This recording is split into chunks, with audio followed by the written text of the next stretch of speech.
Let's dissect a kidney. All right, I've got my list of words, my kidney itself, and then here is my surrounding 360. Oh, the doors stay open. I'm on my lunch break. All right. I did put pins in here to make it a little bit easier to identify certain parts of the kidney. So let's get started. So first we have the hilum. The hilum, I stuck with this pin here. That a little bit lower would be better, but that is going to be the whole little, not opening, but bottom section per se of the kidney where our artery, vein, and ureter are able to enter and exit into the kidney. Then we have our renal vein that I did not mark, but it's pretty visible here. You can see that renal vein right there. You can even see the openings where the blood will go through and out. So the renal vein brings deoxygenated blood from the kidney back down into the inferior vena cava. Then we have our renal artery. I did cut this open a little bit so that we can identify better. You can very clearly see that artery right there, a little opening on either side. And that is going to bring oxygenated blood back into the kidney. Then we have our renal cortex. That is identified with this pin here.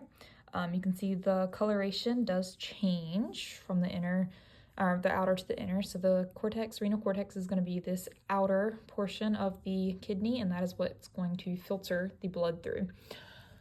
Then we have the renal medulla, and that is identified with this second pin right beside it. Again, you can see the color difference. So the renal medulla is going to be the inner section of, and you can kind of identify everywhere the coloration difference. That's going to be the inner section of our kidney.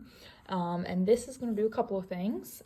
This is going to also help filter out waste, reabsorb the water ions, and regulate our urine concentration. Next, we have the renal pyramid. That's a little bit harder to specifically identify on my kidney. However, you can get the general idea here. I marked it with this pin. The renal pyramid is going to be this section here. It is located in the renal medulla, so again, that intersection of the kidney. It is usually striated lines. Mine doesn't really have any striated lines, but you can tell because of the coloration, as well as what is beside it, which we'll get to next. This pyramid is what is going to transport urine from the cortex, from the outer cortex, into the catalyst. Next we have the renal column. The renal column is what we got to next. That is going to be identified with this pin here. This is one renal column. It's the white section, as I would say. You can see another one here and here. This is going to separate our renal pyramids from one another. You can see the dark sections where the renal pyramids are, and then the white separating on each side. Then we're going to have our renal pelvis. Our pelvis is going to be kind of the center and main focus of our kidney. That is going to be located right here with this marker, not to be confused with the hilum area. Our pelvis is the center white area. This is what is going to hold our urine and bring it into the ureter. And then lastly, but not least, we have the ureter.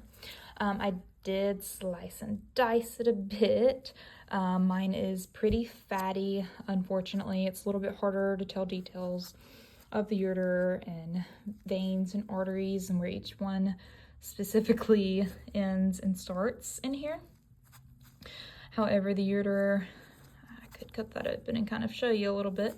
The ureter is going to come all the way through here. So we've got our veins and arteries, and then the ureter down here, which is going to bring our urine that was held in the renal pelvis. It is going to bring the urine into the bladder. And that is it.